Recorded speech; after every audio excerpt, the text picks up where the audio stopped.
kindness, getting involved and staying committed to your community can ultimately change the world. I'm CN2's Morgan Cox here at the CSD Upper Palmetto YMCA for their first prayer breakfast. Here with the Y is encouraging people to do to change their community. This entire area is going to be all we want it to be for Christ. The Upper Palmetto YMCA hosting a community prayer breakfast called Love Your Neighbor, Change the World. The breakfast taking place at the Clover School District Community YMCA, aiming to bring together the 3 counties the Upper Palmetto YMCA serves: Chester, Lancaster, and York.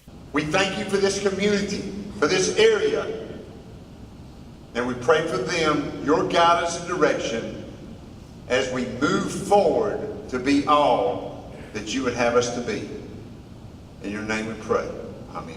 Coach Shell Dula, Executive Director of the South Carolina Athletic Coaches Association, speaking at the event. There's a lot of great things going on, but we all know it can always be better. Dula is a 2015 inductee of the South Carolina Coaches Hall of Fame and a 2009 recipient of the Order of the Palmetto. Dula speaks on why he thinks community involvement is important. They've got people that are excited, they've got leadership, they've got, you saw the crowd here today. I think it's simply a matter of that involvement becoming a total commitment, and I think that's what we'll see here, where they just become totally committed to doing the work of Christ and to making a difference in the community. In honor of the South Carolina statewide initiative for Giving Tuesday on November 27th, the guests are encouraged to make an extra effort to do random acts of kindness as this year comes to an end. Giving Tuesday is a global day of giving that started 7 years ago. It is celebrated the Tuesday after Thanksgiving. John Geddes, the mayor of Rock Hill, spoke on the impact of community involvement. Teddy Roosevelt, when he was president years ago, one of my favorite quotes of all time, he said, the best prize life has to offer is the opportunity to work hard at work worth doing.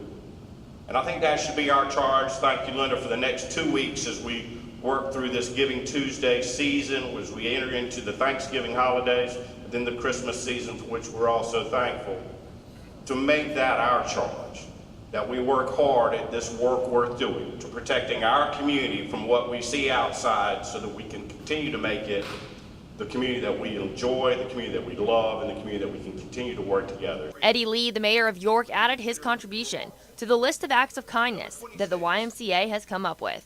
Number 26 on the list of acts of kindness: be kind to the losing team. That's true in sports. We do that in our schools. We do that in our neighborhoods. And there's a codicil to that one. I guess we'd call it that, John. There's a codicil to that. Don't run up the score on the losers either.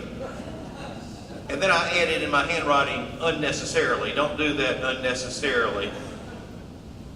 And so when it comes to being kind to the losing team, that's true in politics too. Mo Bell, the CEO of the Upper Palmetto YMCA, speaks on why random acts of kindness are important in order to change the world. Random acts of kindness, sometimes you do something for somebody and you don't even tell them. And you know what? The real gift is how good you feel giving something to somebody that might be in need or might be having that tough day. It's sort of it's a blessing for yourself to give to others. Random acts of kindness, we're hoping it'll spread, not just from the 100 or 200 people in this room, but that all of a sudden that'll turn into 300 or 400. Everybody in the county helping to make each other better and make it a better day, that's nothing but good. If you would like to join this movement with the YMCA, keep track of how many times you perform a random act of kindness starting today, November 13th, up until November 27th, which is Giving Tuesday, and report that number to the Upper YMCA website. That'll do for CN2 Sports. I'm Morgan Cox.